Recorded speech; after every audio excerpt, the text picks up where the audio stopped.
Gold has come off its highs earlier in the week, and silver hits a 6-year low this Wednesday. We have Todd Bubba Horwitz joining us from the CME today. Todd, good to see you again. Danielle, it's great to be with you. Well, let's pull up that gold chart. You know I'm going to ask you about it. We saw a short covering rally earlier in the week, but the metal is back down this Wednesday. Do you see potential for the metal to move higher? You know, I still have some analysts saying conditions look favorable here, and gold could still possibly hit 1,300. What are your thoughts? Well, I'll tell you, we have to look at it from a couple of different perspectives. The first thing, when you look at gold, let's look at the chart. It's clear that we had a support level at about 1080. It's clear that our first resistance on the way up was 1140, and believe it or not, our next resistance was 1170, which is exactly where we stopped. We pulled down, could not hold 1140. It looks to me like we'll probably go back to 1100, but overall, I do like the space. But what's happening here, Daniela, is that there's a whole bunch of global gobbledygook going on between the central banks, all these things are going on. So we don't have a clear path here. The way the currencies are moving back and forth, they're having a very dramatic effect right now on gold, and gold has been trading at a little slower pace than normal. It's been really under lighter volume and not really going very far. The chance of it going to 1,300, well, I think it's got an outstanding chance to go to 1,200 first.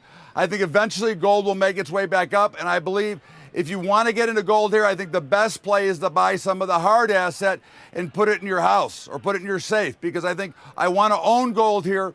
I don't think it's something that's going to jump up tomorrow. I think it's going to continue to try to churn in this range, but I do believe it put in a nice bottom at 1080. I think you want to watch 1100 and then watch the action between 1140 and 1170 and then up to 1200, and then we'll see where it goes from there. But I think overall, long term, it looks like a good long play. You know, it's interesting because gold was rebounding before what took place on Monday, so it was almost acting like a forecaster, Todd. But let's talk about China, which has really been driving markets. Investor confidence continues to be weak despite continued government easing. How do you see this situation unfolding?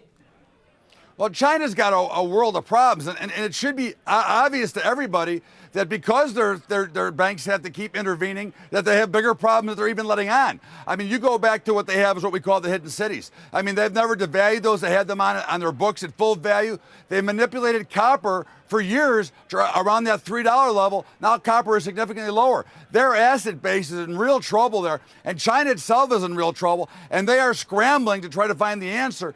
And the answer is not by continuing to devalue and try this Keynesian view of economics by putting the problems off till later. The answer is to take it now and forget about it, but they won't do that. They're going to continue on the path of everybody else and try to devalue their currency and bring themselves out of it. But we know that that does not work. It has never worked. It's a lousy view of economics, and they've got major troubles here, and they're going to have to continue to liquidate. And I see China's markets melting down even further than they are right now. Well, that said, would that help increase gold's safe haven bid? You know, gold is right now, I think China actually is probably the biggest seller of gold right now, but I also think that silently they're buying it in through the back. So I think they're selling it on the open market, but they're actually accumulating in the back door. But that is one of the reasons that we are seeing some pressure on gold, because I think they're being forced to openly liquidate on the market some of their position, pushing down the prices because they are one of the biggest holders. All right, let's pull up a silver chart now. The metal hitting a 6-year low, just getting crushed here this Wednesday. How do you see it set up here? Well, I've liked silver. I still like silver. I think one of the big problems you're seeing now the difference between silver and gold, they're both considered in the precious metal category, but silver is also an industrial metal. And if as we've been saying for a year, that industrial is slowing down. So if we're slowing down, that only means that there's more pressure on silver right now because there's no need for silver right now. So what's happening is we're seeing extra pressure. Now, I believe that we've seen way too much pressure. I like silver here better than I like gold, only because A, it's easier to get into, it's cheaper. But I think that it's got a much bigger upside. When it does turn around, I think it can actually double and triple. I mean, not tomorrow, but I think that you want to start accumulating some silver at these levels here, because I believe that eventually we're going to see production. Eventually these markets are going to weigh through these troubles that they've caused. And silver at 13 bucks, yeah, we know it's been as low as 5. We know all the stories. But at this level, I wouldn't put my whole stake to work here, but I'd certainly be buying a little bit here and starting to accumulate some of it, because I think that it's a value play down here, and I do not see the commodity space staying in the tank for much longer. All right, let's wrap here by talking about Jackson Hole. The markets are gearing up for the big meeting taking place here leading up into the weekend. Dudley this morning saying a rate hike for September is less compelling. Do you think the Fed will get it right in Jackson Hole? No, I don't think the Fed has ever gotten it right. I don't think they're going to get it right now. And I think this is just another manipulative category in where they felt the markets were in trouble, so they felt they had to come out and make another statement.